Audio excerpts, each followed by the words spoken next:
வணக்கம். நான் உங்கள் அறுவை சிகிச்சை நிபுணர் மருத்துவர் கிரிதரன், பாரத் மருத்துவக்கல்லூரி மருத்துவமனை, சேலையூர், கிழக்கு தாம்பரத்திலிருந்து பேசுகிறேன். உங்களின் கருத்துகள் மற்றும் சந்தேகங்களுக்கு இன்றைக்கி நம்ம விடை கிடைக்க போகுது. இன்றைக்கி நம்ம லாப்ரோஸ்கோபிக்ஸ் அறுவை சிகிச்சை பற்றி பார்க்க போகிறோம்.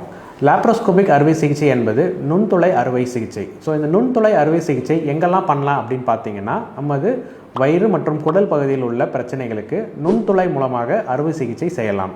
ஸோ இந்த நுண்துளை அறுவை சிகிச்சை ஏன் நம்ம பண்ணுறோம் அப்படின்னு பார்த்தீங்கன்னா, முன்காலத்திலலாம் நம்ம ஓப்பன் சர்ஜரி, அதாவது வயிற்றை ஃபுல்ஸாக ஓப்பன் பண்ணி தையல் போட்டு அறுவை சிகிச்சை செஞ்சுட்டு இருந்தோம்.